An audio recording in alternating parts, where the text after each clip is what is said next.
اعوذ باللہ من الشیطان الرجیم بسم اللہ الرحمن الرحیم اللہم وفقنا لما تحب وترضى واجعل عاقبۃ امورنا خیرا ولا تکلنا الی انفسنا طرفۃ عین ابدا رب ادخلنی مدخل صدق واخرجنی مخرج صدق واجعل لی من لدنک سلطانا نصیرا۔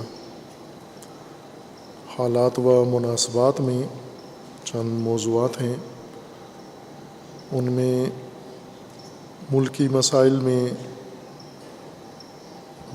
جو سیاسی بحران ملک کے اندر جاری ہے اور روز بروز شدید تر ہوتا جا رہا ہے اور اس کے اثرات عام آدمی کو زندگی کے ہر شعبے میں برداشت کرنا پڑ رہے ہیں، اور اسی کے نتیجے میں معیشتی بحران جو اپنے عروج پہ پہنچ گیا ہے اور معیشت زوال کی سب سے نچلی سطح پہ جا پہنچی ہے۔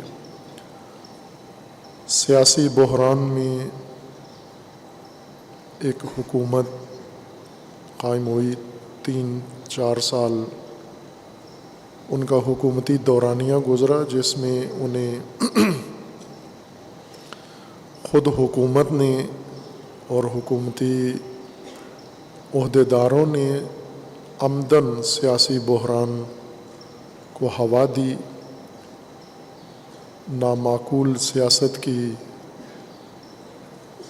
جس کی وجہ سے معیشت کی طرف توجہ کر ہی نہیں سکے، انتقامی سیاست کی، نفرت کی سیاست کی اور اقتدار پرستی کی سیاست کی۔ معیشت کے لیے نہ انہیں کوئی حساسیت تھی اور نہ صلاحیت تھی، اور معیشت کی طرف توجہ بھی نہیں ہو سکی ان سے، اور وہ حکومت جب ختم ہوئی اور اس کی جگہ نئی حکومت آئی جو اپنی ترکیب کے لحاظ سے اس سے کئی گنا زیادہ بدتر ہے۔ نئی حکومت جو متعدد گروہوں سے اور افراد سے ملی ہے، اتحادیوں سے، جن میں ہر جماعت ایک اپنا راگ الاپتی ہے، ایک اپنا منشور رکھتی ہے۔ انہوں نے مل کر سابقہ حکومت کے خلاف عدم اعتماد کیا ہے، اور اب خود کہہ رہے ہیں کہ ہم نے ایک مصیبت کسی اور کی کھڑی کی ہوئی اپنی گردن میں ڈال لی ہے۔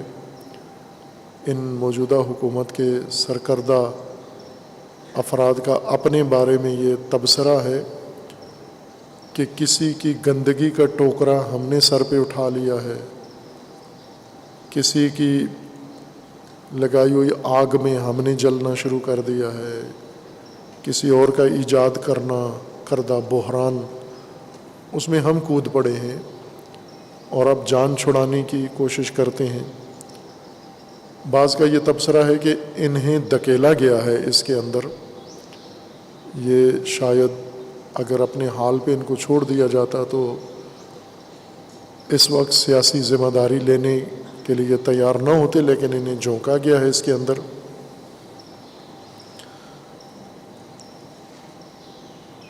ڈالر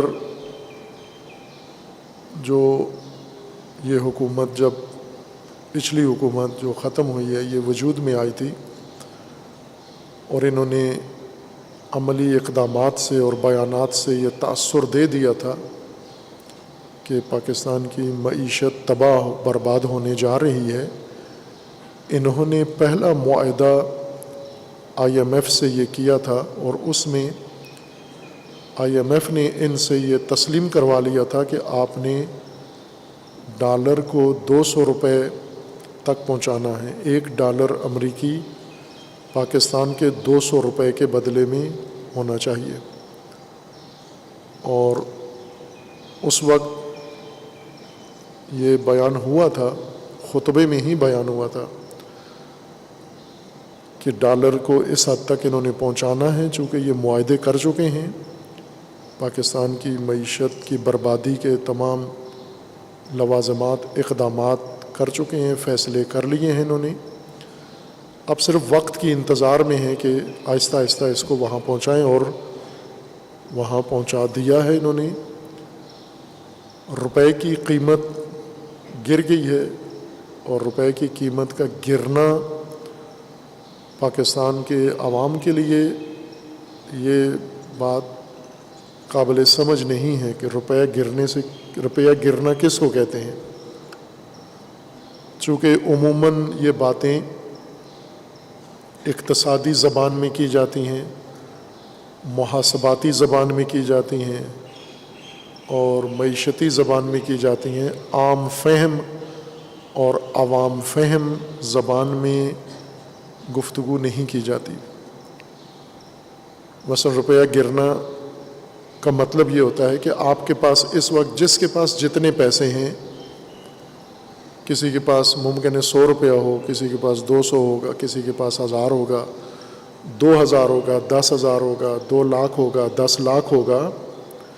جتنے پیسے آپ کے اکاؤنٹ میں پڑے ہوئے ہیں، جتنے پیسے آپ کی جیب میں ہیں، جتنے پیسے آپ کے کسی کے ذمے ہیں، کسی نے آپ کے پیسے دینے ہیں یا آپ نے کسی کے پیسے دینے ہیں، یا آپ نے کوئی تجارتی معاہدہ کیا ہوا ہے اور اس تجارتی معاہدے کے مطابق آپ نے اتنی قیمت ادا کرنی ہے۔ جب روپے کی قیمت گرتی ہے تو اس کا مطلب یہ ہے جتنی گری ہے کہ اگر 100 روپیہ ہے آپ کی جیب میں تھا اور روپے کی قیمت گر گئی ہے تو اب 100 روپیہ نہیں ہے آپ کی جیب میں، نوٹ پہ 100 ہی لکھا ہوا ہے، لیکن اس کی قیمت، اس کی ویلیو، اس کی ارزش 98 روپے ہو گئی ہے، 97 روپے ہو گئی ہے، 90 روپے ہو گئی ہے۔ جتنی قیمت گری ہے، گرنے سے مراد یعنی روپیہ، یہ نوٹ جہاں جہاں ہے، کسی کے جیب میں ہے، کسی کے گھر میں ہے، کسی کے اکاؤنٹ میں ہے، انفرادی طور پر ہے، بیت المال میں ہے، جہاں بھی یہ روپیہ پڑا ہوا ہے وہیں پہ اس کی قدر، اس کی قیمت نصف ہو گئی ہے، آدھی ہو گئی ہے، کم ہو گئی ہے۔ یعنی اب اس نوٹ سے 100 روپے سے 100 روپے کی چیز آپ نہیں خرید سکتے۔ 100 روپے کے نوٹ سے آپ 98 روپے کی چیز خریدیں گے، 100 روپے کے نوٹ سے 90 روپے کی چیز خرید سکتے ہیں آپ۔ اور اسی طرح آپ نے اگر کسی کے پیسے دینے ہیں، تجارت کی ہے اور آپ نے ڈالر میں یہ پیسے دینے ہیں، تو پہلے آپ کو 100 روپیہ دینا تھا، اب آپ کو 110 روپیہ اسی چیز پر دینا ہے جو آپ خرید کے بیٹھے ہوئے ہیں، جس کی ادائیگی ابھی آپ نے کرنی ہے، تو آپ کو وہ پیسہ جو طے کیا تھا اس سے زیادہ دینا ہے۔ ایک ہی دن میں جب ڈالر بڑھتا ہے اور روپیہ گرتا ہے، یعنی تمام پاکستانیوں کی رقمیں جہاں جہاں ہیں وہ ساری کی ساری کم ہو گئی ہیں، بغیر اس کے کہ انہوں نے خود کوئی غلطی کی ہو، خود کوئی غلط قدم اٹھایا ہو، خود اپنے پیسے کو نقصان پہنچایا ہو، ان کا کوئی قصور نہیں ہے۔ اب کتنا روپیہ ہے پاکستانیوں کے پاس ذاتی شخصی؟ کھربوں روپیہ ہے ہر ایک کے پاس، سارے ایک ایک بندے کے جمع کریں، اگر ہم یہ طالب علموں کی جیب میں ہی پیسہ یا ان کے اکاؤنٹ میں پیسے کو جمع کریں تو لاکھوں روپیہ بنتا ہے۔ یہ اب ان کے پاس کل جتنا تھا آج اتنا نہیں رہا قدر و قیمت کے لحاظ سے۔ اور ظاہر ہے کہ ایک طرف سے روپے کی قیمت کم ہو گئی ہے، جن کے پاس پیسہ ہے ان کی قوت خرید کم ہو گئی ہے، اب وہ اتنے پیسے سے وہ چیز نہیں خرید سکتے، زیادہ پیسہ دینا پڑے گا ان کو۔ دوسری طرف سے اشیاء مہنگی ہو رہی ہیں، جب ڈالر بڑھتا ہے تو اشیاء مہنگی ہو گئی ہیں، ضرورت کی ساری چیزیں مہنگی ہوتی جا رہی ہیں۔ اگر مہنگائی نہ ہوتی، صرف روپے کی قیمت کم ہوتی تو یہ آدھا زوال تھا۔ جو چیز چینی کی جتنی قیمت ہے، گھی کی جتنی قیمت ہے، دال کی، گوشت کی، جس چیز کی جتنی قیمت ہے، قیمت وہیں پہ رہے، روپے کی قیمت، روپے کی قدر کم ہو جائے، اس سے بھی لوگوں کو نقصان ہوا ہے، ہر فرد کو۔ اور دوسرا یہ ہے کہ جیب میں پڑا پڑا روپیہ یہ ڈاؤن ہو گیا، کم ہو گیا، اور ادھر دکان پہ پڑی ہوئی چیز وہ مہنگی ہو گئی۔ تو دو بوجھ اب عوام کو اٹھانے ہیں، ایک ان کے پاس جو مال تھا وہ کم ہو گیا، اور جو چیز انہوں نے اس مال کے بدلے میں خریدنی ہے وہ مہنگی ہو گئی ہے، اس کی قیمت میں اضافہ ہو گیا ہے۔ اب اس کو اگر بڑے محاسبات میں لے کر آئیں، جو ملک کے اوپر قرضہ ہے، جو پاکستان نے دوسرے ملکوں کا قرضہ ادا کرنا ہے، بینکوں کا قرضہ ادا کرنا ہے، اگر یہ ساری چیز جمع کر کے حساب کتاب لائیں تو ایک دن میں پاکستان اربوں روپے کھو چکا ہے، نقصان کر چکا ہے، ایک ایک شعبے میں اربوں روپے، نہ سارے ملک میں سارے روپے میں، کھربوں روپے ایک دن میں پاکستان کے نابود ہو گئے ہیں اس معیشت کی وجہ سے۔ جو اناڑی لوگ، نا تجربہ کار لوگ، اقتدار پرست لوگ، اقتدار کی شہوتوں میں غرق لوگ، مملکت کی زمام ان کو دینے سے عوام کو یہ بھگتنا پڑ رہا ہے، اور اس میں عوام کا خود بہت بڑا حصہ ہے۔ یہ جو کچھ ان کے ساتھ ہو رہا ہے، معیشت کا زوال اور ان کے اوپر مہنگائی اور طوفان، اس کے اصلی بانی خود عوام ہیں، چونکہ یہ انہی میں سے، اقتدار پرستوں میں سے پھر کسی کو موقع دیتے ہیں، حکومت میں آ جاتا ہے، اور حکومت میں آنے کے بعد وہ جتنا ظلم ڈھا سکتا ہے ان کے اوپر اتنا ظلم ان کے اوپر نازل کرتا ہے، اور یہ کام تسلسل کے ساتھ جاری ہے۔ اس وقت پاکستان اپنی پوری تاریخ کے لحاظ سے سب سے زیادہ مالی اور معیشتی بحران کا شکار ہے۔ دوسری طرف سے ملک میں بارشیں نہیں ہوئیں، بارشوں کے موسم میں سردیاں گزریں، موسم بارشیں نہیں ہوئیں، پھر اس کے بعد بہار کا پورا موسم گزر گیا اور کوئی قطرہ بارش کا نہیں ہوا، نہریں ڈیم پانی خشک ہیں، سندھ والے شور مچا رہے ہیں کہ پانی ان کے پاس کھیتی باڑی کے لیے بالکل نہیں ہے، فصلیں جو کاشت کی ہوئی تھیں باغات وہ سوکھ رہے ہیں، بلوچستان میں یا پنجاب کے بعض علاقوں میں جانور پیاس سے مر رہے ہیں، پرندے مر رہے ہیں، اور جو پانی زمین کے نیچے ہے جو نکال کے استعمال کر رہے ہیں شہری طور پر ٹیوب ویل، وہ پانی بارشیں نہ ہونے کی وجہ سے ذخیرہ کم ہو رہا ہے، اور یہ اگر کچھ عرصہ اور بڑھتا ہے یہ سلسلہ تو اس کے نتیجے میں ایک اور شدید قحط وجود میں آنے والا ہے۔ فصلیں، ابھی چاول کی کاشت پر پابندی لگ گئی ہے کہ آپ چاول کاشت نہیں کر سکتے، جب کاشت کرتے تھے اور فصل ہوتی تھی، پانی ہوتا تھا تو بھی چاول مہنگا ہی لوگوں کو ملتا تھا، اور جب کاشت ہی نہیں ہوگا چونکہ پانی نہیں ہے، اور اوپر سے یہ مہنگائی اور ادھر سے پیسے کی قیمت میں کم ہونا، روپے کی قیمت میں، مجموعی طور پر لوگوں کے لیے جو زوال آ گیا ہے، جو عذاب آ گیا ہے، یہ قابل برداشت نہیں رہے گا ان کے لیے۔ اس میں طبعی عوامل کو 5% حصہ ہے، لیکن عمدی جان بوجھ کر یہ بحران کھڑا کرنا 95% پاکستان کی معیشت کے بحران میں 95% حکومت کا اور بیوروکریسی کا، سیاستدانوں کا، اسٹیبلشمنٹ کا اور عوام کا اس میں حصہ ہے۔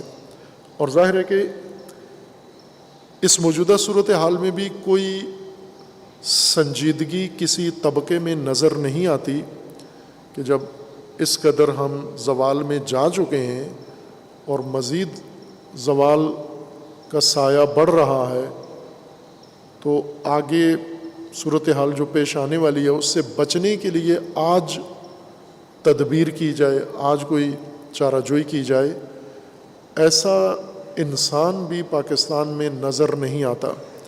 قرآن کریم نے ایک مثال دی ہے، ہدایت کی مثال ہمارے لیے سورہ یوسف میں حضرت یوسف علیہ الصلاۃ والسلام کے داستان میں، ماجرا میں، جسے ہمارے مفسرین نے اور خطیبوں نے لیلا مجنوں والا واقعہ بنا دیا ہے اور ہیر رانجھا بنا دیا ہے، نعوذ باللہ، نبی کے پاکیزہ کردار کو اس وادی میں لے گئے ہیں۔ یہ ماجرا در حقیقت تدبیر مملکت کا قصہ ہے۔ حضرت یوسف کی داستان تدبیر مملکت ہے کہ حضرت یوسف کس طرح سختیوں سے اور اپنے بھائیوں کی بے دردی، ناروا سلوک اور کنوؤں میں گرائے گئے، پھر فروخت ہوئے، پھر الزامات لگے، جیلوں میں گئے، یہ ساری چیزوں نے حضرت یوسف کو پختہ کیا، بنایا، اور وہی مملکت جس نے یوسف پر اتنا ظلم ڈھایا تھا، جس کے اندر حضرت یوسف پر بلیم لگے، الزامات لگے، اسی مملکت کو جب ضرورت پڑی تدبیر کی تو اللہ تعالیٰ نے جو توانائیاں حضرت یوسف کو دی تھیں وہ آپ نے ان کے سامنے پیش کی، یعنی حاکم وقت کو بتایا کہ تیری مملکت اور تیری رعایا اور تیرے عوام کو زوال آنے والا ہے، سخت زوال آنے والا ہے۔ تو اس نے پوچھا کہ چارہ جوئی کیا ہے؟ کہا چارہ جوئی یہ ہے کہ یہ جتنے حرام خور، جتنے تو نے بٹھائے ہوئے ہیں، زمامدار، وزیر، سیکرٹری، ان سب سے مملکت لے کے مجھے دے، خزانہ مجھے دے، اور اقتصادی شعبہ مجھے میرے حوالے کر۔ میں وہ طوفان قحط جو ابھی شروع نہیں ہوا، آنے والا ہے، اگلے 7 سالوں میں آنے والا ہے، میں اس موجودہ فرصت میں ان کے لیے اہتمام کر لیتا ہوں، اور کیا۔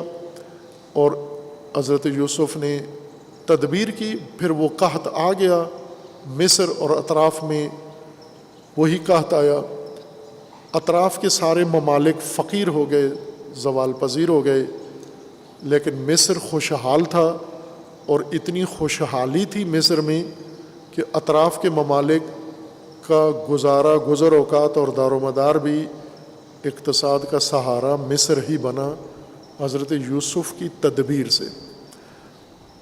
اگر ہم قرآن کریم سے یہ ہدایت لیں، لوگوں میں شعور آ جائے کہ مملکت اناڑیوں کے ہاتھ میں نہیں جانی چاہیے، مملکت چوروں کے ہاتھ میں نہیں جانی چاہیے، مملکت ایسے دین فروش، وطن فروشوں کے ہاتھ میں نہیں جانی چاہیے، اقتدار پرستوں کے ہاتھ میں نہیں جانی چاہیے۔ یہ مملکت ایک امانت ہے، اس کو اہل ہاتھوں میں جانا چاہیے۔ لوگوں میں یہ شعور آ جائے تو ہو سکتا ہے تدبیر مملکت۔ ابھی ہم دنیا میں دیکھیں، 2 ملک ہیں، ساتھ ساتھ ہیں، ایک آپس میں قربت رکھتے ہیں۔ ایک ملک کا نام ہے سری لنکا اور ایک کا نام ہے سنگاپور۔ ایک ہی خطے میں 2 ملک ہیں۔ سنگاپور چھوٹے ملک ہیں دونوں، سری لنکا اور سنگاپور۔ سنگاپور معیشت کے لحاظ سے دنیا کا مضبوط ترین ملک ہے اسی خطے میں، اور سری لنکا اسی خطے میں بالکل دیوالیہ ملک ہے، بالکل جس کا دیوالیہ نکل گیا ہے، اور جو اپنے روزمرہ ضروریات پوری کرنے کے قابل نہیں ہے، قرضے اتارنے کے قابل نہیں ہے، ضروریات پوری کرنے کے قابل نہیں ہے، اپنے بل ادا کرنے کے قابل نہیں ہے، عوام کا پیٹ بھرنے۔ افغانستان سے بدتر صورتحال ہے۔ افغانستان میں بحران سیاسی حکومت، نام نہاد حکومت ہے جسے دنیا کا کوئی ملک نہیں مانتا، کسی ملک کے ساتھ تجارت نہیں ہے، ملک کے اندر کوئی پیداوار نہیں ہے، کچھ بھی نہیں ہے، لیکن اس کے باوجود مملکت چل رہی ہے۔ کیوں چل رہی ہے؟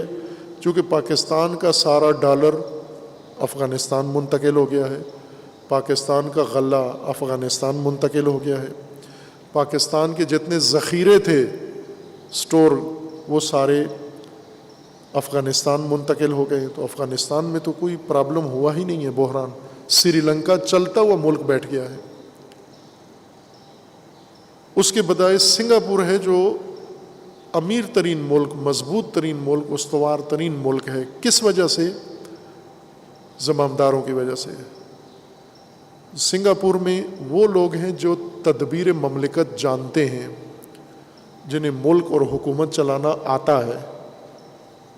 دونوں مسلمان نہیں ہیں، ایک ہی مذہب ہے دونوں کا، لیکن ایک کو مملکت سنبھالنا آتی ہے، ایک پاکستان کی طرح ہے، سری لنکا، کہ وہاں پر اقتدار کا کوئی بھی کسی بھی خاندان میں ایک شہوتران پیدا ہوا ہے، جس طرح ہوتا ہے آئے دن کسی خاندان سے کوئی بدماش پیدا ہو جاتا ہے۔ والد بہت ہی شریف آدمی ہے، بیٹا یا بیٹوں میں سے ایک بیٹا بدماشی کی لائن میں آ گیا ہے۔ والد بہت نیک آدمی ہیں، والدین نیک آدمی ہیں، بیٹا شہوتران بن گیا ہے، جنسی شہوات میں مبتلا ہو گیا ہے۔ یہ ہوتا ہے اور ہو رہا ہے، مختلف خاندان اس عذاب اور مصیبت کو جھیل رہے ہیں۔ اسی طرح کسی خاندان کے اندر ایک اقتدار کا ہوس باز پیدا ہو گیا ہے، وہ بدماشی میں پڑ رہا ہے اور شہر کا بڑا غنڈہ بن جاتا ہے۔ عوام اس کا احترام کرتے ہیں، اس کے سامنے باقاعدہ تسلیم ہو جاتے ہیں، بڑے بڑے لوگ، علماء اس کے سامنے تسلیم ہیں، ادارے اس کے سامنے تسلیم ہو جاتے ہیں، عوام اس کے سامنے تسلیم ہو جاتے ہیں۔ چونکہ تسلیم ہونا غلام قوم کو سکھایا گیا ہے کہ آپ نے نہ بدماش کو روکنا ہے، نہ شہوتران کو روکنا ہے، نہ اقتدار پرست کو روکنا ہے۔ بس آپ یہ دیکھو کہ آج یہ چھوٹا بچہ ہے، کل بدماش بن گیا تو اس کا احترام کرنا ہے۔ ماں باپ اپنے بچوں کو سکھاتے ہیں کسی سے منہ ماری نہیں کرنی، کسی کے ساتھ کوئی ایسی مشکل دشمنی مول نہیں لینی، آپ نے سر جھکا کے زندگی گزارنی ہے۔ بدماش کو بدماشی کرنے دو، شہوتران کو شہوترانی کرنے دو۔ مثلاً اگر کسی جگہ کوئی ہوس باز شہوتران ہے، بری نگاہیں رکھنے والا، لوگوں کی ناموس پر بری نگاہیں رکھنے والا، اس کا پتہ ہوتا ہے چند آدمیوں کو، اس کے قریبیوں کو پتہ ہوتا ہے، لیکن وہ کبھی بھی نہ اس کو روکتے ہیں اور نہ جو اس کی ہوس بازی کی زد میں ہیں ان کو روکتے ہیں۔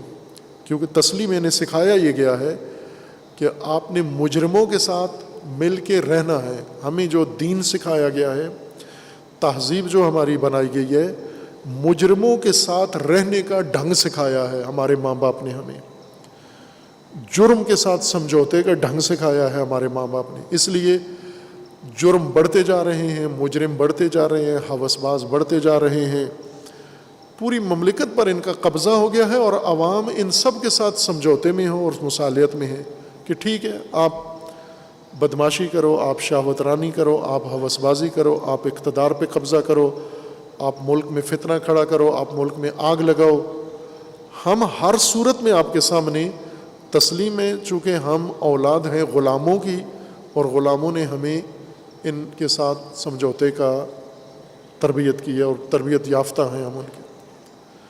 یہ غلامی درد سر بن گئی ہے پاکستان کے لیے۔ ان لوگوں نے یہاں تک اس معیشت کو تباہ و برباد کر دیا ہے، جو عوام کی مدد سے اور عوام کو دھوکہ دے کر انہی کے اوپر مسلط ہو کر انہی کے لیے عذاب بن جاتے ہیں۔ اس عذاب سے پاکستان کی قوم نجات نہیں چاہتی، چونکہ جو بھی سیاستدان، ابھی موسم ہے، ویسے بھی مئی کا مہینہ یہ میلوں کا مہینہ ہوتا ہے پنجاب میں بالخصوص، فصلیں، گندم کی کٹائی ہو جاتی ہے، فصلیں کاٹ لیتے ہیں، اور سارے مزارے، کسان، دیہاتی فارغ ہوتے ہیں، تو ایسے دنوں میں پھر جلسے اور مجلسیں اور میلے شروع ہو جاتے ہیں، دڑا دڑ، جگہ جگہ، گلی گلی میلے ہیں۔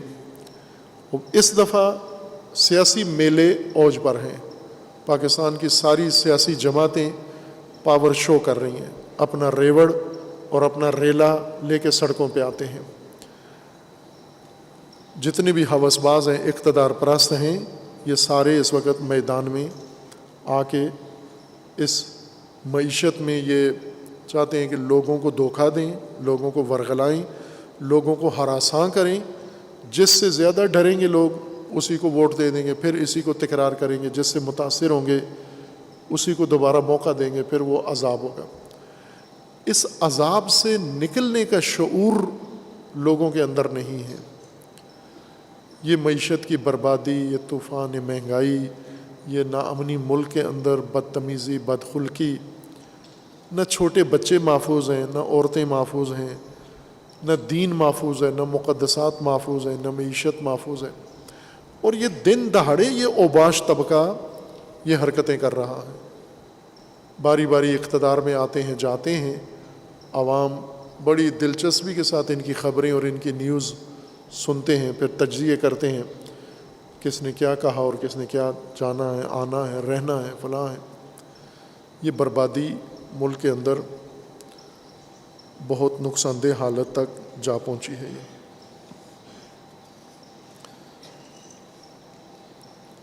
اس وقت ملک میں جو عمل جاری ہے، جیسا پہلے اشارہ کیا تھا کہ ایک حکمت عملی کے ساتھ تلبیس کے عمل کے تحت لوگوں کو ورغلایا جا رہا ہے۔ مذہب اور سیاست دو بڑے میدان ہیں جو شدید بحرانوں کا شکار ہیں،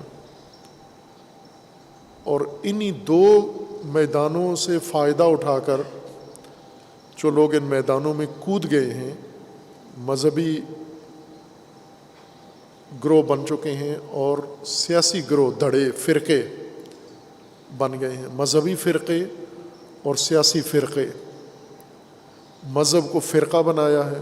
فرقہ کا مطلب یعنی مقدسات، مذہبی تعلیمات، مذہبی امور کو بہانہ قرار دے کر مفادات حاصل کرنا، اقتدار حاصل کرنا، تجارت کرنا اور اپنا رعب بٹھانا دوسروں کے اوپر۔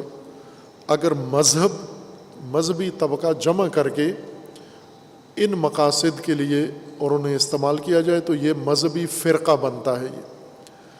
اور یہی کام اگر سیاست میں ہو، سیاسی طبقہ جمع کر کے، اور یہی مقاصد اس کے ذریعے سے حاصل کیے جائیں، یہ سیاسی فرقہ بنتا ہے۔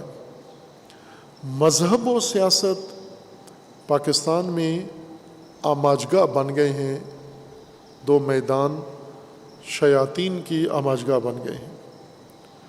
ایسے افراد مذہب کے لباس میں آئے ہیں جن کا مذہب سے دور کا بھی کوئی تعلق نہیں ہے، نہ مذہبی تعلیم ہے، نہ مذہبی آداب ہیں، نہ مذہبی کوئی ان کے اندر رکن پایا جاتا ہے، لیکن ہیں مذہب کے زمامدار، مذہب کے ترجمان، مذہبی پیشوا۔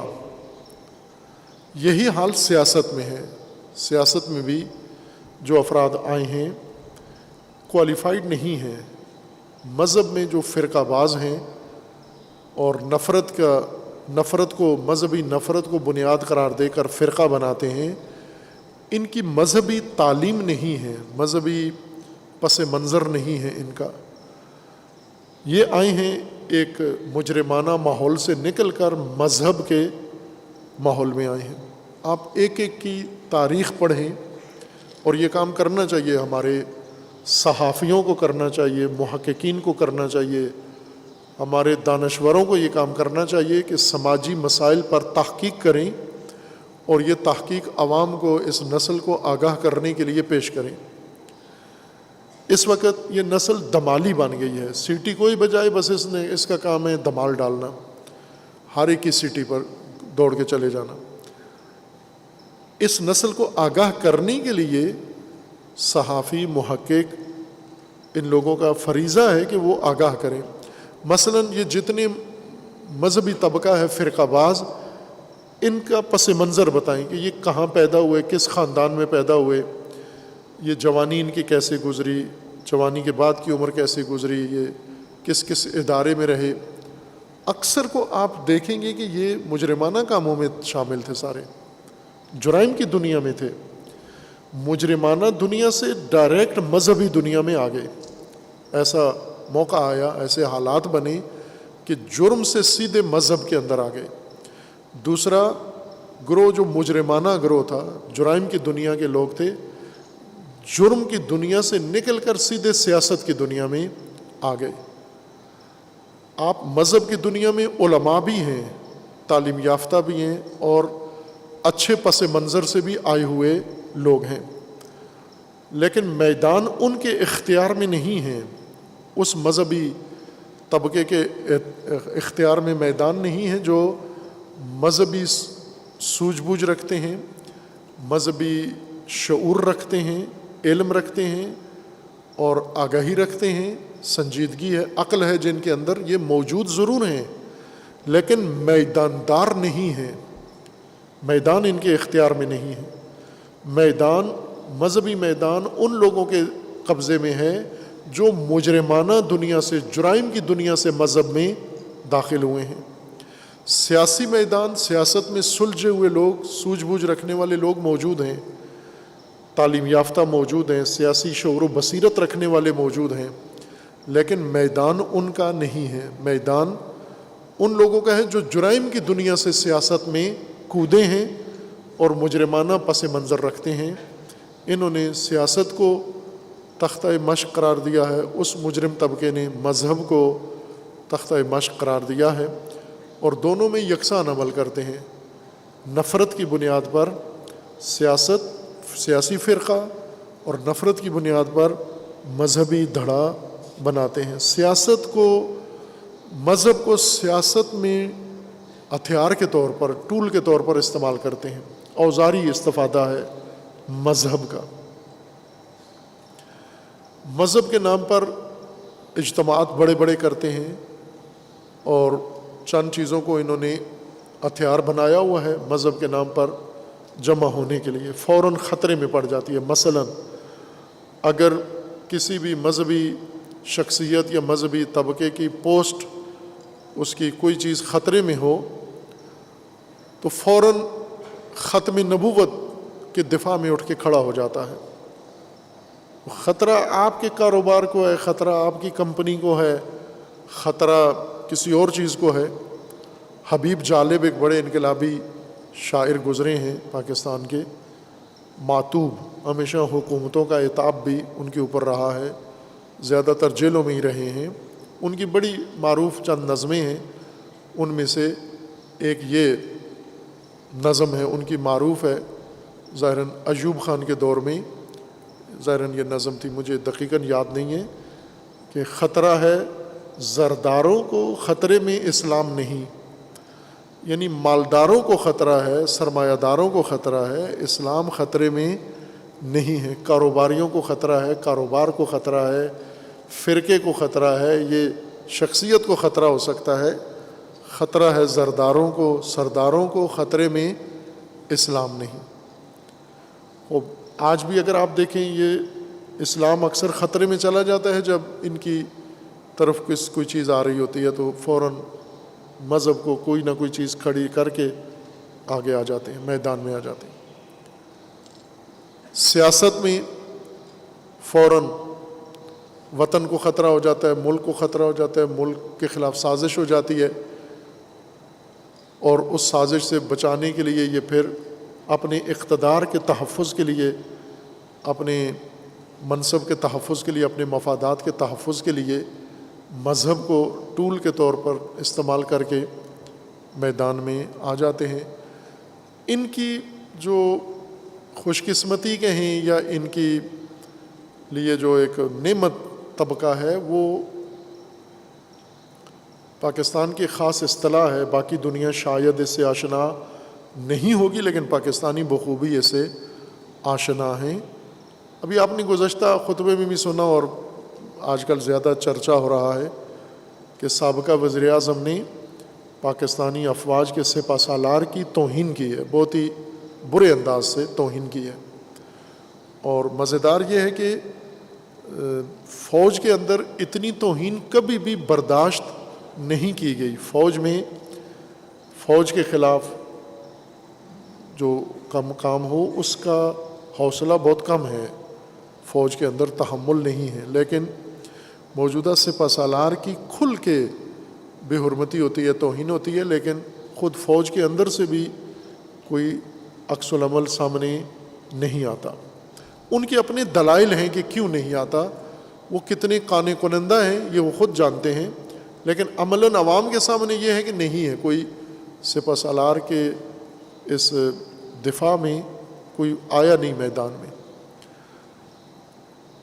ان کو تشبیہ دی گئی ہے کہ یہ میر جعفر ہیں، خائن منافق۔ وہ نواب سراج الدولہ کے ساتھ جو خائن تھا، میں نے وضاحت بھی کی تھی دونوں کی، میر صادق اور میر جعفر، ایک ریاست میسور کا اور ایک ریاست بنگال کے، دونوں یہ نواب تھے، ٹیپو سلطان اور سراج الدولہ، اور دونوں کے کابینہ میں یہ خائن خیانتکار موجود تھے جنہوں نے ان کو مروایا بھی اور ان کی حکومت پر قبضہ بھی کیا۔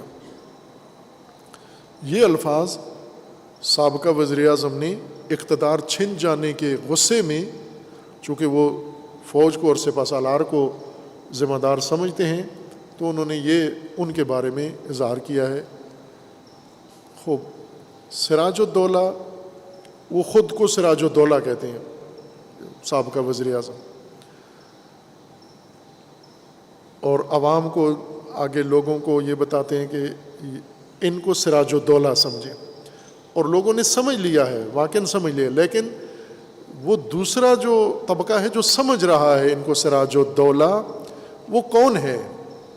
یعنی جب اس طرح کی شخصیت اپنے آپ کو سراج الدولہ کہے، سراج الدولہ کو تو میں نے بتایا نا کہ کون ہے۔ سراج الدولہ وہ شخصیت ہے جس نے، ایک مبارز شخصیت، مجاہد شخصیت، جس نے ہندوستان کو انگریزوں سے بچانے کے لیے آخری قطرہ خون تک نبرد کی ہے، بچایا ہے، اور یہ شیعہ اثنا عشری شخصیت تھی اور بہت ہی متعصب قسم کا مذہبی آدمی تھا، لیکن ساتھ ہی اپنے وطن اور اپنے ملک کی حفاظت کے لیے بھی اس کا ایک عہد تھا جو انہوں نے پورا کیا۔ انگریزوں نے ان کو بدنام کرنے کے لیے حد درجہ کارروائیاں کی، ان کے خلاف کتابیں لکھوائیں، ان کی کردار کشی کی گئی، ان کو بالکل مسخ کر کے پیش کیا گیا، لیکن حقیقت میں بہت اعلیٰ کردار ہے ٹیپو سلطان بھی اور یہ بھی۔ لیکن اگر کوئی آ کر ایسا آدمی جو اقتدار پرست ہو، اقتدار ناجائز طریقے سے حاصل کرے، پھر وہ اقتدار ختم ہو جائے، پھر اقتدار ختم ہونے کا دکھ اس کو ہو، پھر وہ دوبارہ اقتدار میں آنا چاہے، اور اقتدار میں آنے کے لیے وہ جس نے اقتدار اس کو دلوایا تھا، اقتدار میں اسی کو حملہ کرے کہ میرا اقتدار بچایا کیوں نہیں ہے تم نے، یہاں تک آ کر پھر اپنے آپ کو ایک بالکل شناختہ شدہ آدمی، کوئی پنہان چیز تو نہیں ہے، ساری زندگی ان کی پاکستان کی قوم کے سامنے گزری ہے، اس ساری زندگی پہ آنکھیں بند کر کے اور ان کے باتوں میں آ جائیں اور ان کو سراج الدولہ سمجھنا شروع کر دیں۔ کون سراج الدولہ سمجھتا ہے ان کو، یہ سمجھ رہا ہے؟ وہ اصطلاح پاکستانیوں کی مخصوص اصطلاح ہے، وہ ہیں شاہ دولہ۔ سراج الدولہ نواب ہے، حاکم ہے، ایک آئیکن ہے، ایک سمجھے ایک علامت ہے پاکستان بر صغیر میں جہاد و مبارزے کی اور حب الوطنی کی۔ سراج الدولہ اور ٹیپو سلطان دونوں یہ بہت عظیم کردار ہیں، ان کرداروں کو زندہ رکھنے کی ضرورت ہے اور ان کرداروں کو پیش کرنے کی۔ علامہ اقبال نے ان کے بارے میں بہت احسن طریقے سے اور ان کے خیانتکاروں کے بارے میں بھی فصاحت سے بیان کیا ہے کہ وہ اتنے بدکار تھے میر جعفر اور میر صادق کہ جہنم بھی پناہ مانگتی ہے ان کی پلیدی اور ان کے جرم سے۔ لیکن جو خود کو سراج الدولہ سمجھیں تو لوگ سمجھ بھی جاتے ہیں، جب کو کہ میں سراج الدولہ ہوں تو کون سراج الدولہ سمجھے گا؟ شاہ دولہ۔ شاہ دولہ پاکستان میں رائج اصطلاح ہے، شاہ دولہ اور شاہ دولہ کے چوہے۔ شاہ دولہ کے چوہے ان لوگوں کو کہا جاتا ہے، موجود ہیں ہر جگہ، موجود ہیں، آپ نے دیکھے ہوئے ہیں، تصویریں بھی دیکھی ہوں گی، زندہ بھی دیکھے ہوں گے آپ نے، کچھ انسان ایسے ہیں جو طبعی طور پر جب پیدا ہوتے ہیں تو ان کے سر چھوٹے رہ جاتے ہیں، سر بالکل چھوٹا سا ہوتا ہے، باقی تن رشد کر لیتا ہے، جوان ہو جاتا ہے، سر بالکل چھوٹا سا رہ جاتا ہے۔ ان لوگوں یہ ایک بیماری کی وجہ سے ہوتا ہے، طبعی طور پر ہوتا ہے، کچھ لوگ ناقص ان کی مشکل کوئی ہوتی ہے کسی وجہ سے، یہ ان کی بیماری ہے۔ ان کو شاہدولہ کا چوہا پاکستان میں کہا جاتا ہے، ویسے تو ساری دنیا میں ہیں چھوٹے سر والے، لیکن پاکستان میں ان کے لیے ایک خاص اعزاز ہے۔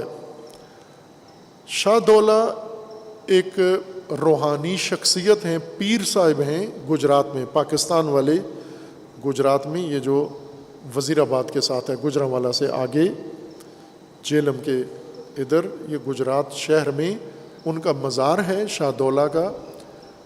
میں گزرا ہوں ان کے مزار سے، قریب سے، اندر نہیں گیا، جانا چاہتا تھا لیکن وہ وقت نہیں تھا اس وقت، لیکن جانا چاہیے، ایسی تاریخی جگہ پر دیکھنا چاہیے اس کو۔ ان کے بارے میں کتابیں بھی ہیں اور چرچے اور قصے اور افسانے بہت معروف ہیں۔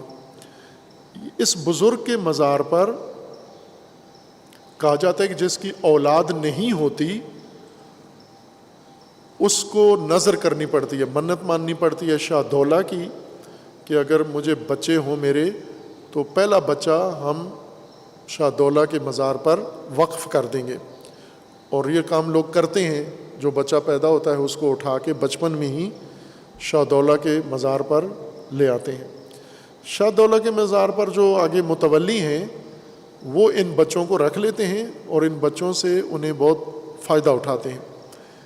اور مشہور یہ ہے، افسانہ یہ بنا ہوا ہے کہ ان بچوں کے اوپر پیتل کا یا تانبے کا یا لوہے کا خول ان کی کھوپڑی کے اوپر بچپن میں ہی ٹوپی لوہے کی ان کے سر پر چڑھا دیتے ہیں، اور پھر اس کے بعد یہ وہاں رہتے ہیں، بڑھتے رہتے ہیں، پرورش پاتے ہیں۔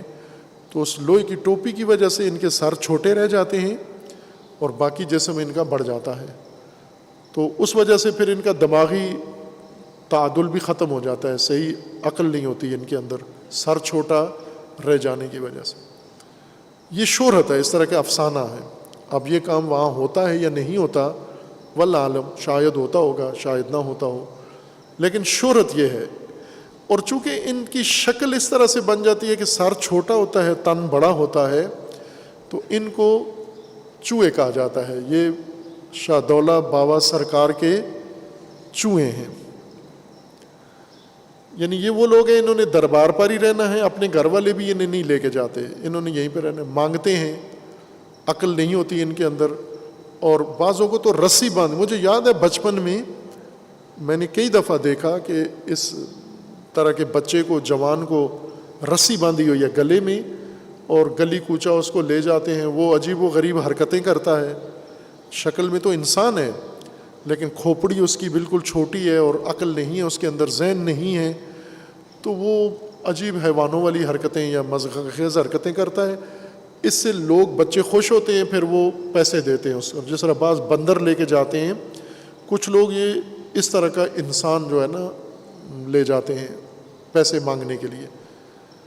اور ان کے بارے میں ہے کہ یہ بچے گھروں میں جاتے ہیں اور لوگ ان پر بہت ترس کھاتے ہیں، رحم کھاتے ہیں، اور ان کو حتماً مدد دیتے ہیں، مثلا راستے میں مل جائیں ان کو پیسے دیتے ہیں، گھروں کسی کے دروازے پہ چلے جائیں، اور بڑا اپنے لیے فخریہ اعزاز سمجھتے ہیں۔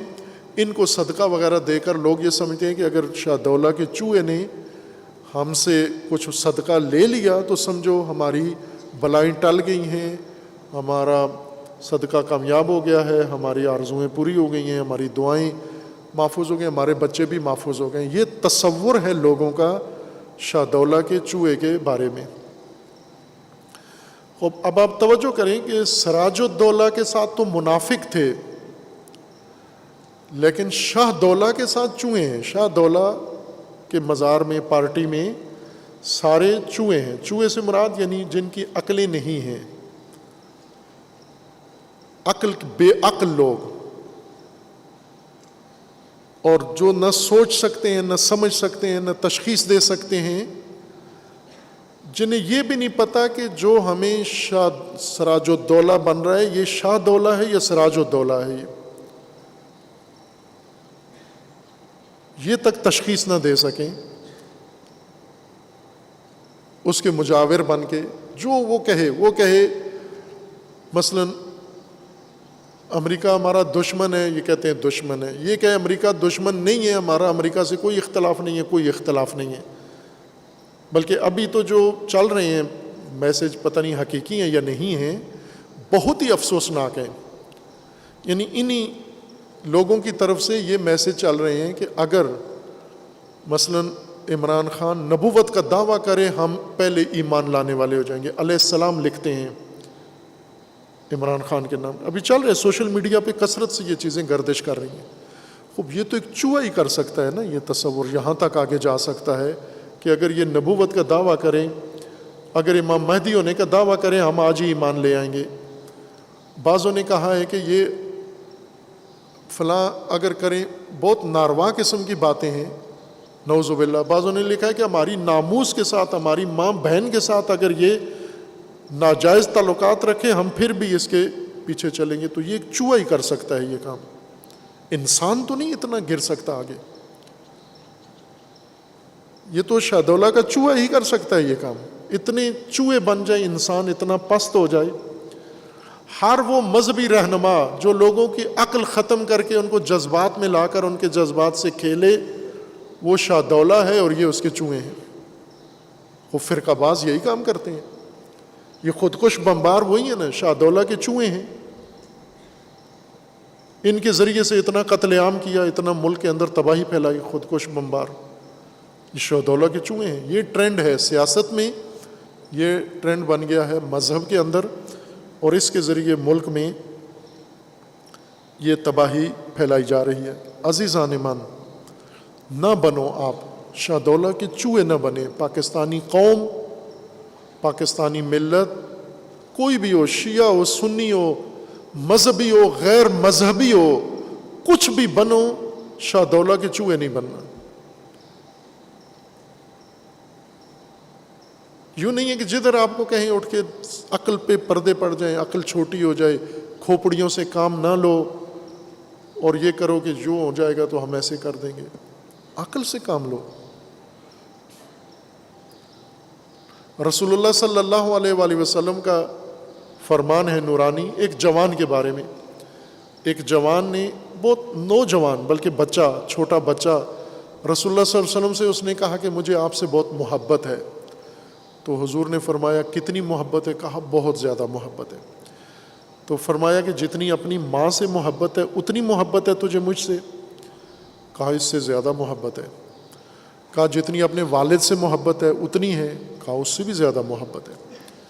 کہا جتنی اپنے آپ سے ہے اس سے زیادہ ہے؟ کہا اس سے بھی زیادہ ہے. وہ پوچھتے گئے، حضور پوچھتے گئے اتنی ہے اتنی ہے، وہ کہتا گیا سب سے زیادہ ہے. تو حضور نے اس سے پوچھا کہ کیا خدا سے بھی زیادہ محبت ہے؟ تو کہا نہ، اللہ سے زیادہ نہیں ہے آپ سے محبت.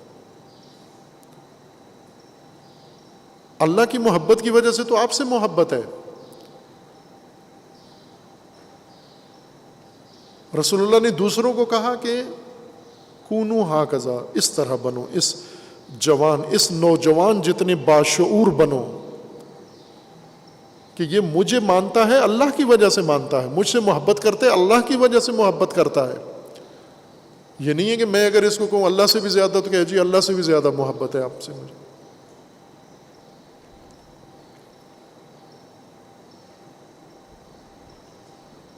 یہی توہین ہے انسانیت کی کہ کسی انسان کو یا جسمانی طور پر شاہدولہ کا چوہا بنا دیا جائے یا ذہنی طور پر اس کو شاہدولہ کا چوہا بنا دیا جائے.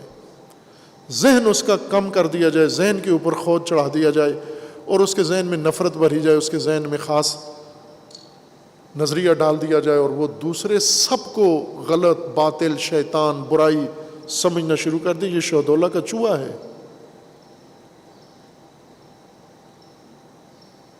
جو اپنے آپ کو حق مطلق سمجھے، دوسرے سب کو باطل سمجھے، واجب القتل سمجھے، یہ شاہدولہ کے چوہے ہیں. اب ایسے بہت سارے پاکستان کے اندر نام نہاد حقوق بشر کے ادارے ہیں، تنظیمیں ہیں، این جی اوز ہیں کہ کہیں بچوں پر ظلم ہوتا ہے فلاں ہے، جو آئے دن بل ناروا قسم کے کرواتے رہتے ہیں، پاس کرواتے رہتے ہیں، تشدد خاندان بل اور فلاں بل. یہ آج تک ان میں سے کوئی بھی نہیں گیا کہ یہ جو ظلم شاہ دولہ کے چوہے بنا کر بچوں پہ کیا جا رہا ہے، ان مزاروں درباروں کو، دفتروں اور پارٹیوں کو، انسانیت کو ان سے نجات دلائی جائے، ان پہ پابندی لگائی جائے. شاہ دولہ کے چوہے کیوں بناتے ہیں؟ عوام کے اندر شعور بیداری ملکی مسائل کا حل ہے، اس کے علاوہ کوئی حل نہیں ہے. یہ بات آپ ایک ادنا طالب علم سے محفوظ کر لیں کہ فقط پاکستان اور ہر دوسری قوم کے اندر عوام کی بیداری، عوام کا شعور، عوام کی ہوشیاری، عوام کی آگاہی اس مملکت کے حل کا ذریعہ ہے. باقی جو بھی آ کر کوئی راہ حل پیش کرتا ہے جو عوام کو بے وقوف بنا کر، عوام کو الو بنا کر، عوام کو شاہ دولہ کا چوہا بنا کر، وہ توہین کر رہا ہے لوگوں کی. صرف آگاہی. مذہب کا استعمال سیاست کے اندر جرم ہونا چاہیے. بے حرمتی، توہین مذہب. توہین مذہب آئے دن کوئی خطیب ذاکر اس کے منہ سے کوئی بات نکلتی ہے، توہین مذہب کا دفعہ اس پہ لگ جاتا ہے. آج تک یہ سیاستدان جو سیاست میں مذہب کا استعمال کرتے ہیں، توہین مذہب کا دفعہ ان پر کیوں نہیں لگتا؟ توہین کرتے ہیں مذہب کی، کہ مذہب کو غیر مذہبی مقاصد کے لیے استعمال کرتے ہیں، مذہب کو پلید مقاصد کے لیے استعمال کرتے ہیں، اقتدار کے لیے استعمال کرتے ہیں. توہین مذہب کے زمرے میں آتا ہے.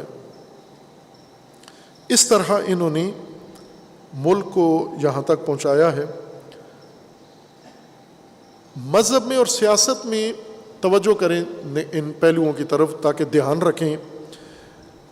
اس وقت پاکستان میں مذہبی پیشوائیت کے لیے اور سیاسی پیشوائیت کے لیے، پیشوا بننے کے لیے، گرو بننے کے لیے تعلیم کی بالکل ضرورت نہیں ہے.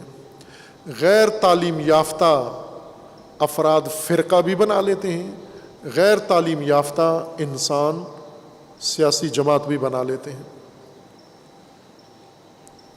بصیرت، مذہب میں بصیرت کے بغیر کھلا میدان ہے. بے بصیرت انسان کسی بھی مذہبی اعلیٰ ترین درجے تک پہنچ سکتا ہے، اعلیٰ ترین مقام تک پہنچ سکتا ہے. بے بصیرت ترین انسان جس کو کسی بنیادی چیز کا بھی شعور نہیں ہے، جس میں یہ شعور عمومی کامن سینس بھی نہیں ہے، یہ بڑا اونچا پہنچا ہوا ولی بن سکتا ہے پاکستان میں. بے بصیرت انسان. تو یہ شاہ دولہ کے چوہے ہی اس کو ولی مانتے ہیں نا. اگر انسان ہو، سالم ہو، وہ کیوں مانے اس کو؟ بے بصیرت انسان کو کیوں مانے ہم؟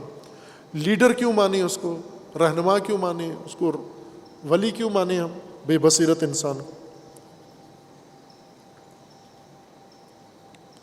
مذہب اور سیاست میں ہر وسیلہ جائز سمجھتے ہیں.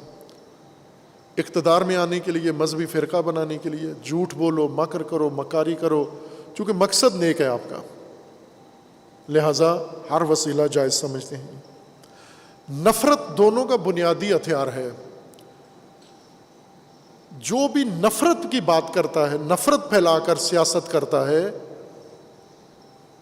اور نفرت پھیلا کر مذہب پیش کرتا ہے، یہ مجرم انسان ہے. آپ سیاست کرو، حق ہے، آپ کو ملتا ہے، آپ آؤ سیاسی میدان میں ہو، جو مرضی ہے کرنا ہے کرو، لیکن نفرت نہیں. لوگوں میں، عوام میں، ملک میں نفرت کا بیج کاشت نہیں کرنا، یہ جرم ہے. آج تم نفرت کا بیج بو کے اقتدار میں چلے جاؤ گے، مزے لوٹ کے چلے جاؤ گے، یہ نفرت ہمیشہ کے لیے نسلوں میں رہے گی. اور نفرت کی بنیاد پر مذہب، نفرت پھیلانے والا مر کھپ گیا. ابھی پاکستان میں ضیاء الحق کے زمانے میں جنہوں نے نفرت پھیلائی تھی وہ مر کھپ کے گئے، جہنم چلے گئے سارے، لیکن نفرت ابھی تک باقی ہے، بیج ابھی تک باقی ہے.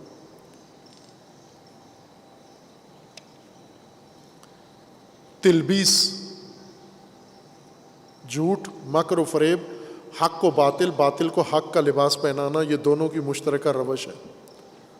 سیاست میں بھی اور مذہب میں بھی استعمال کرتے ہیں. جذباتیت کو ایندھن کے طور پر استعمال کرتے ہیں. پٹرول مہنگا ہے، ڈیزل مہنگا ہے، جذبات سستے ہیں. یہ شہدولہ کے چوہے ان کو کہتے ہیں جن کی کھوپڑی چھوٹی ہے لیکن جن کے پیٹ بڑے ہیں، جن کے جذبات زیادہ ہیں. لہٰذا جذبات کے ڈرم ہیں یہ سارے. ان کے جذبات کو ایندھن کے طور پر فتنے، مذہبی فتنے اور سیاسی فتنے کھڑے کرنے کے لیے جذبات کو استعمال کرتے ہیں. کسی بات پر جواب دہ نہیں ہے. کتنا بڑا جرم کر لیں کوئی پوچھنے والا نہیں ہے. ابھی یہی موجودہ صورتحال میں چھوٹے جرم کیے ہیں، بڑے بڑے جرم کیے ہیں انہوں نے. کسی نے نہ کوئی ایف آئی آر کاٹتے ہیں، ادھر سے منع کر دیتے ہیں ایف آئی آر نہیں کاٹنی. مسجد النبی کی بے حرمتی کی ہے، مقدمہ نہیں چلانا. فلاں جرم کیا، مقدمہ نہیں چلانا. کیوں نہ چلائیں؟ کیا تحفظ ہے ان کو؟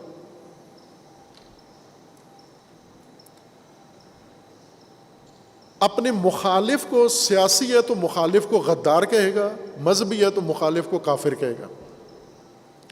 نفرت کی سیاست اور مذہب کی سیاست، نفرت کا مذہب اپنے مخالف کو یا اپنے علاوہ کوئی بھی ہے، مذہبی ہے تو سارے کافر ہیں، سیاسی ہے تو باقی سارے غدار ہیں. خوب یہ چوہا ہی شہدولہ کی اس بات کو مانے گا. یہ خود شہدولہ بنا ہوا ہے کوئی بندہ مذہبی رہنما یا سیاسی، باقیوں سب کو چوہے سمجھ کر بات کرتا ہے، اور چوہے ہوتے ہی وہی ہیں. یہ جس کو غدار کہے اس کو وہ غدار، جس کو کافر کہے وہ کافر. اپنی عقل کہاں گئی؟ اپنی شعور بصیرت کہاں گیا آپ کا؟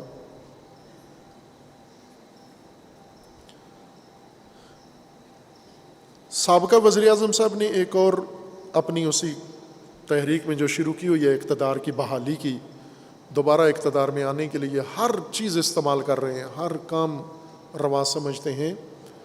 انہوں نے ایک اور یہ بیان دیا ہے کہ مجھے قتل کرنے کی سازش ملک کے اندر بھی ہو رہی ہے، ملک کے باہر بھی ہو رہی ہے. اب ظاہر ہے اگر سیاسی بصیرت ہوتی تو ایسا خوفناک بیان اپنے بارے میں نہیں دینا چاہیے تھا. پاکستان میں پہلے یہ کام ہو چکا ہے. بے نظیر بھٹو جنہوں نے یہی کام کیا تھا، وصیت لکھی کہ مجھے قتل کرنے کی سازشیں ہو رہی ہیں. جب پاکستان نہیں آئی تھیں، پرویز مشرف نے انہیں دیس نکالا دیا ہوا تھا، باہر بیٹھی ہوئی تھیں امریکہ میں، اور وہاں سے انہوں نے وصیت نامہ لکھا کہ مجھے قتل کریں گے فلاں فلاں آدمی. 3-4 آدمی انہوں نے معین کیے. ایک آدمی یہی جو پنجاب کے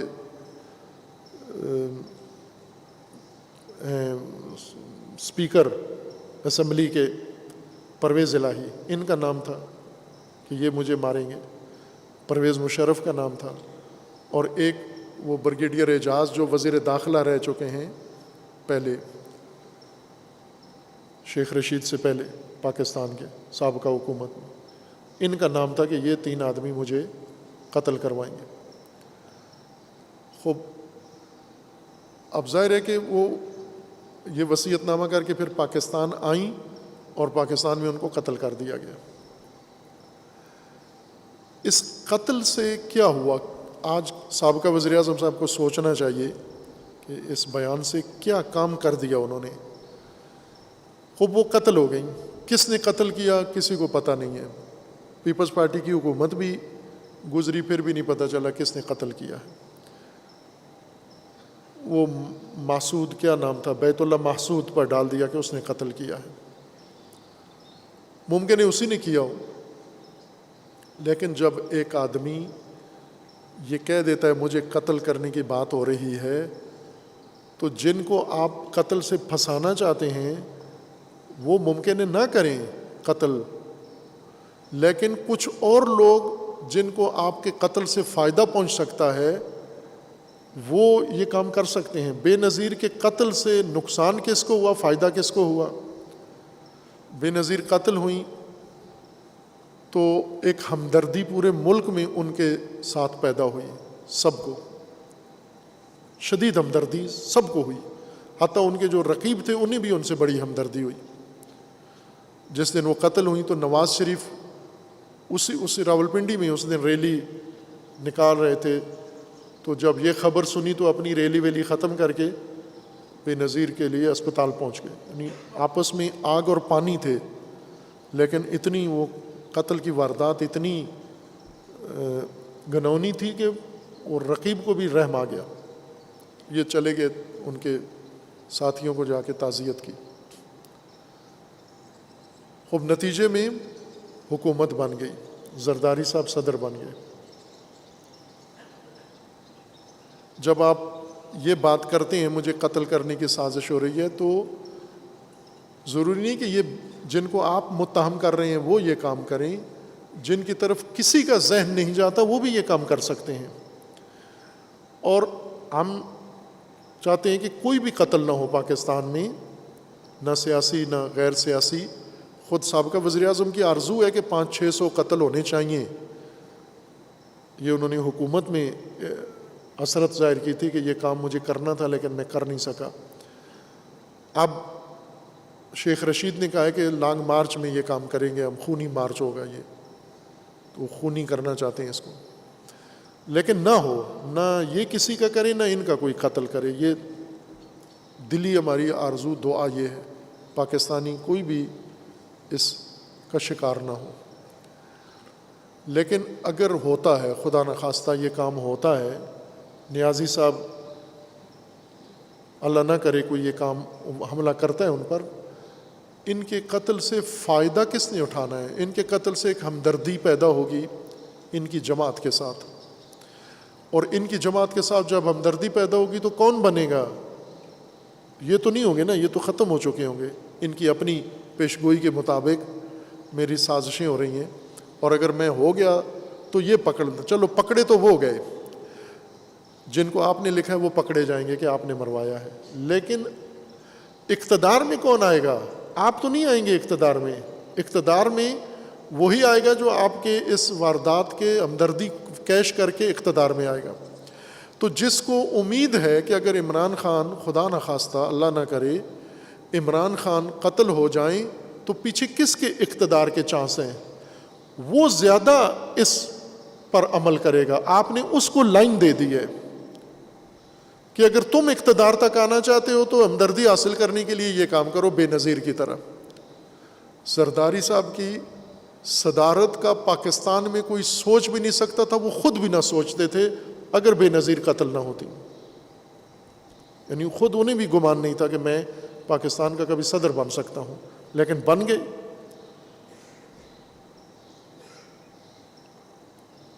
تو یہ بصیرت سے کام لیں. کیوں اپنے رقیبوں کو بھی اور اپنے حلیفوں کو بھی اور اپنے ساتھیوں کو بھی ایک رہنما دے رہے ہیں کہ یہ کام کرو، تو اور کریں گے اقتدار پرست. آپ دیکھتے ہیں نا روزانہ چھوٹے چھوٹے بچوں کی لاشیں ملتی ہیں ندیوں سے، نالوں سے، کچرے سے، ان کے ساتھ زیادتی کر کے، بدفعلی کر کے ان کو مار دیتے ہیں. چونکہ شہوتران وہ صرف شہوت کا بندہ ہے، اس کو انسانیت کا کوئی احساس نہیں ہے، لہٰذا وہ بندے کو جان سے بھی مار دیتے ہیں، عورتوں کو مار دیتے ہیں. آج دن لاشیں ہر شہر سے مل رہی ہیں. ہوس پرست جو اقتدار کے ہوس پرست ہیں وہ ان سے زیادہ بے رحمی ہیں جنسی شہوترانوں سے. انہیں اگر اقتدار میں آنے کے لیے ایک نہیں لاکھوں قتل کرنا پڑے وہ کروا دیتے ہیں قتل. لہٰذا یہ شوق نہ ظاہر کریں، سابق وزیر اعظم صاحب نہ کریں یہ شوق ظاہر. سیاست کریں، اقتدار میں بھی آئیں، لیکن یہ بات نہ کریں تاکہ یہ نہ ہو کہ آپ کے قریبیوں کو ہی مل جائے کہ بھئی اتنے جلسے اور اتنی محنت کرنے کے بجائے آسان طریقہ ہے کہ ہیرو کو مارو اور ہمدردی کے ووٹ لے کے بعد میں عیش کرو. پھر تو عمران خان بھی رکاوٹ نہیں ہے ان کی راستے میں. تو یہ جملہ اصلاح کرنے کی ضرورت ہے، اس کی نہیں ہونا چاہیے. اس کے علاوہ بھی چند موضوعات ہیں میں عرض کرنا چاہتا تھا، لیکن کافی ہے اتنا، باقی بعد میں انشاءاللہ. وصلی اللہ علی محمد وعلیہ وسلم.